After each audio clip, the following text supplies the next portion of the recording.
नमस्कार, आप देख रहे हैं बिग न्यूज़ 9 और मैं आपके साथ पूजा तिवारी। आज आप सभी दर्शकों को रक्षाबंधन की ढेर सारी शुभकामनाएं।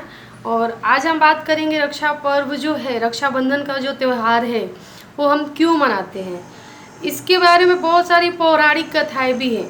पौराणिक कथाओं में से एक तो बात ये है कि जो रक्षाबंधन है वो भगवान श्री कृष्ण के एक बार तर्जनी उंगली पे चोट लग जाने की वजह से जो द्रौपदी जी थी उन्होंने अपना पल्लू बांध फाड़ के और उनकी उंगली पे वो पट्टी बांधी थी। और उस दिन भाग्य संजोग से श्रावण मास की पूर्णिमा थी, जिसकी वजह से कि ये रक्षाबंधन जो है वो मनाया जाने लगा। और दूसरी एक और पौराणिक कथा ये है कि जब राजा बलि का आपने नाम सुना होगा, जो कि उनसे बड़ा दानी इस युग में क्या किसी भी युग में कोई हुआ ही नहीं। मतलब राजा बलि इतने बड़े दानी थे कि उनका नाम काफ़ी विख्यात और काफ़ी प्रचलित राजाओं में से था। तो उन्होंने क्या किया है कि 100 यज्ञ करके इंद्र भगवान की गद्दी लेने की कोशिश की। तो ये बातें जो भी देवताओं लोगों में पता चली तो उसमें हाहाकार मच गई। वो सब जाके भगवान विष्णु से प्रार्थना करने लगे कि हे ईश्वर, कुछ कीजिए कुछ कीजिए।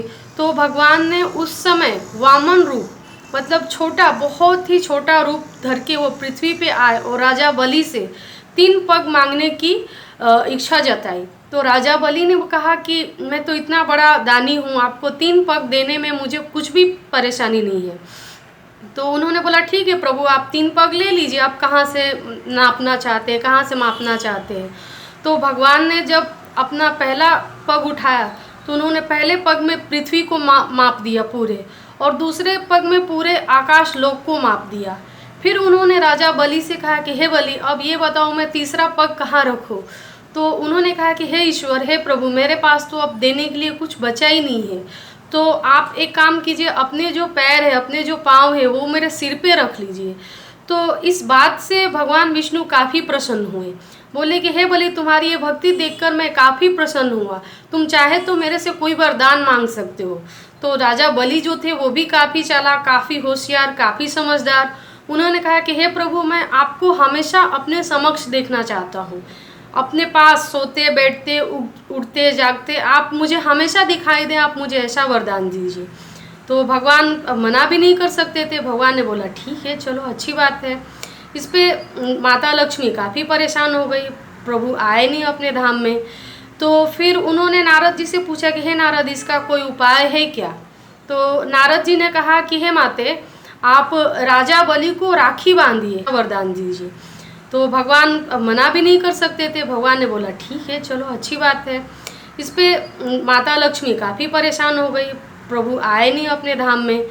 तो फिर उन्होंने नारद जी से पूछा कि हे नारद, इसका कोई उपाय है क्या। तो नारद जी ने कहा कि हे माते, आप राजा बलि को राखी बांधिए, यानी एक बंधन बांधिए और उस बंधन से उस वचन को लीजिए। तो उन्होंने बोला कि ठीक है। वो राजा बलि के पास गई, उन्होंने यही श्रावण मास के पूर्णिमा के दिन राखी बांधा। राखी बांधने के बाद उन्होंने उनसे वरदान लिया कि तुम मेरे पति को, यानी कि भगवान विष्णु को, यहाँ से मुक्त करो। तो फिर उन्होंने भगवान विष्णु को राजा बलि ने छोड़ दिया, राजा बलि ने भगवान विष्णु को मुक्त कर दिया। और इस वजह से उस दिन से ये प्रथा प्रचलित हो गई। ये प्रथा प्रचलित हो गई, इसका मतलब ये है कि उस दिन से रक्षाबंधन का जो त्यौहार है उसकी मान्यता हमारे देश में, सनातन धर्म में ये मान्यता मानी जाती है।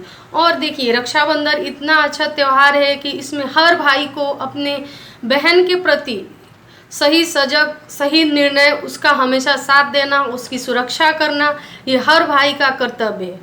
और प्लस में दूसरी बात ये है कि रक्षाबंधन जो है, इसमें नाम ही लिखा हुआ है रक्षाबंधन, यानी हम किसी को वचन देते हैं उसकी रक्षा करने के लिए, इसलिए ये बंधन बांधा जाता है, इसलिए ये रक्षाबंधन त्यौहार मनाया जाता है।